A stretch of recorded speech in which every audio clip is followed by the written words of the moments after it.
Hey guys, welcome to a little preparation video for the Kantai collection for event 2015. This is just a little video for preparations for the event. This is for map 1.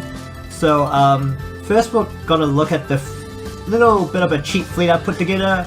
It's got 2 aviation battleships, 2 aviation cruisers, and 2 light carriers, and then my support fleet has the standard light cruiser, heavy cruiser, destroyer.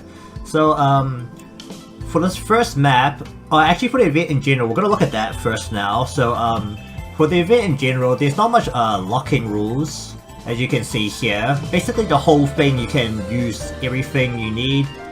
There's not much information on the event 4 yet. I'm doing this pretty much the day after the event came out, so there's not too much information up till about, I think, event 3 is basically where all the information is up to for what people got. If you're watching the frontline streams, there's not really much point looking at this, because basically this is a good way to discuss for the people who want to take it a bit slower, aren't up to date, and or don't catch the streams. Basically, if I can finish the event, you could probably finish the event too, because I'm going to take it nice and slow. But we're going to have a look at the event stuff now. So for the first map, we have a combined fleet, and currently I'm sitting on this first composition, which is, actually no, I'm not. I'm sitting on kind of a combination of the first and the third one, because I'm using aviation battleships, aviation cruisers, and light carriers. And then I'm using the one heavy cruiser, light cruiser, and then 4 destroyers.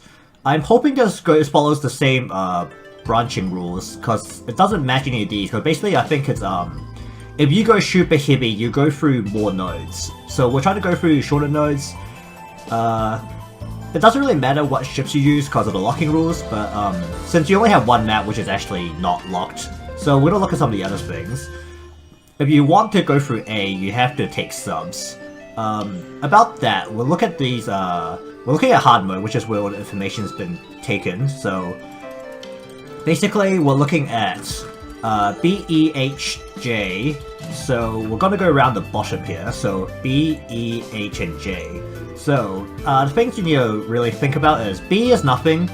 E, let's see, E is double line with small fry. They've got a yellow light cruiser. If it's anything like World 3, chances are the light cruiser's got depth charges and sonar, so a submarine will probably get blasted. But on a different note, we'll be using a surface fleet. It's generally recommended to use a surface fleet as well. So there's a chance that your sub might not even get hit because your surface fleet will take it out with the main fleet before it even gets to the shelling phase for the escort fleet. Especially if your submarine can also shoot one down at the start of the torpedo. Next we'll look at this. So the amount of air power you need with these two nodes, F and H. We'll be passing through H, which only has a single light carrier. 69 for AS+, not really much of a problem. This is hard mode, so this is as hard as this node will get. So the big things we're looking at here are 2 battleships.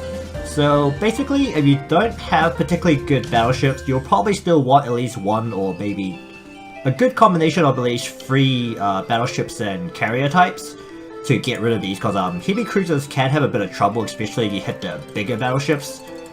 But otherwise, air power, not a problem, 69, that's really low.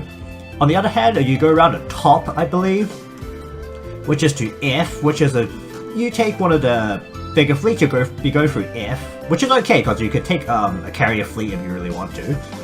And you'll need a lot more air power, especially since they are in diamond formation to begin with, so AS plus on the bigger version of this fleet is 252. No, AS, and AS plus is 504, which basically means you're not going to guess it unless you load up 4 regular carriers. But otherwise, a single light carrier should manage this. AS plus, no problem. The battleships will be your main problem here. You'll probably need a battleship with an AP shell to really realistically get through these.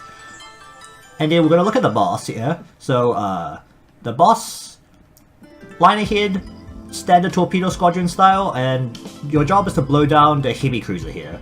Luckily it's not the destroyer princess, because that would be a lot more difficult, but they have no air power, so Honestly, if you can sneak a sub through all the way to the end, you might actually get quite a good deal, because chances are you blow down most of these destroyers before your escort fleet starts shooting, so realistically the only thing threatening your sub, if they can make it this far, is the destroyer princess. But like I said before, chances are they're going to cheese your submarine somewhere along the lines, so I probably wouldn't suggest taking one.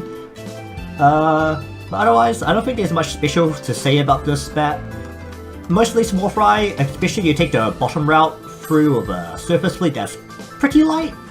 Because basically, you don't hit the top nodes unless you're loading up at least 3 of battleships, any kind, and standard carriers. Light carriers are generally counted as medium ships, I believe, and so are heavy cruisers, so they'll put you through the bottom nodes. And it seems like you can use torpedo cruisers as well, so if you really need them, they're also good. So I think that'll be all for this video, and happy event hunting!